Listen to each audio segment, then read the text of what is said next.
question is, in the time that, the ambulance was off the field and into the tunnel, there was, it didn't immediately go to the hospital. There's been some questions as to, what was happening then and why that was. Can you take us through the process of why maybe it didn't go initially, why it stayed behind, what was happening during that time period? The level of detail to that, I don't have that immediate information. That is similarly going to be part of the debrief. There was a portion, again, of the ongoing resuscitation in the ambulance, and whether that was part of on the field or in the tunnel, of both helping to get preparing for his airway management, which again occurred in the ambulance, again managing his oxygen saturations to get him optimized, to then intubate him and then transport him to the hospital. Outside of that particular process, I don't have any additional information. And again, a lot of those specific details are going to be part of the debrief. Okay, thank you. Pat Freeman from the Buffalo Criterion newspaper. How are you today? Good, thank you. My question was, looking at the replay, Damar seemed to hit his head pretty hard on the turf. Was there any signs of concussion or head trauma to him? Yeah, what we can tell you now that his neurological function, appears to be intact at present. So did he hurt his head any? Do you know? The two ways to answer that is that he does not have any physical or radiographic signs of head trauma. Concussion is a clinical diagnosis, and since he has been intubated and largely sedated throughout his course, we have not had the ability to do what we would ordinarily do to evaluate and test for a concussion. All right. Thank you very much.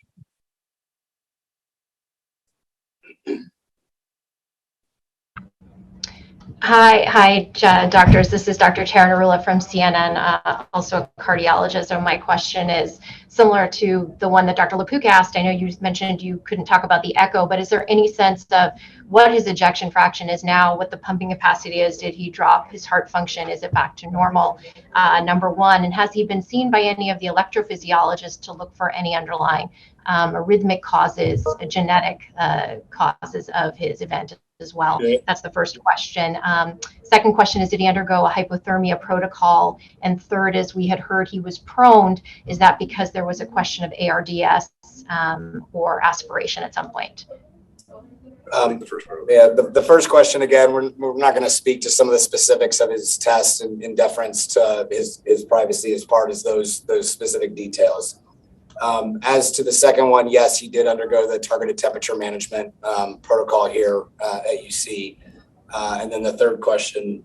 Yeah, so he did demonstrate evidence of ARDS or acute respiratory distress syndrome, and that was the etiology of the proning. Mm-hmm. And as far as being worked up for electrical abnormalities, I imagine the whole cardiology team, including an EP, is seeing him as well. Again, his workup of his cardiac is ongoing, and there are going to be additional tests in the future. Okay. Thank you. We're going to take two more questions and then close. Doctors Cameron Wolf with NFL Network. I heard you mention ARDS. Can you elaborate for us lay people about what that is and maybe where he is in respect to his lung capacity or any damage there?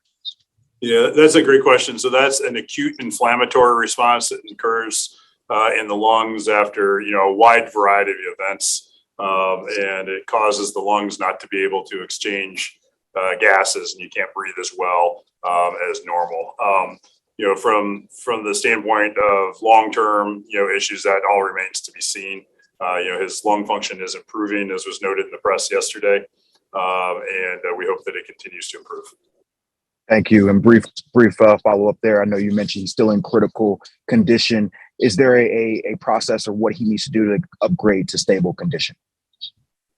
As long as what we would like to see before we upgrade him to stable condition, would be breathing tube out and continuing to improve both from a neurologic and a respiratory standpoint. Thank you. Appreciate you guys. Last question, please.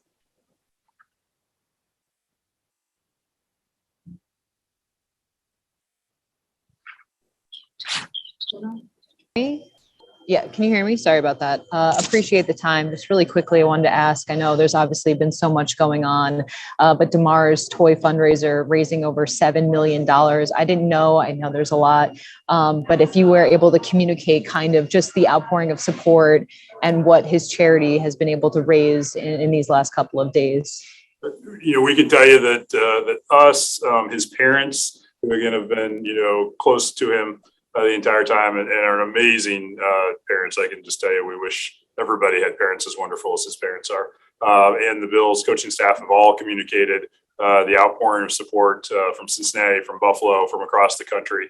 We've related that there's going to be a lot of toys for him to buy when he recovers from all of this, and we're all looking forward to that.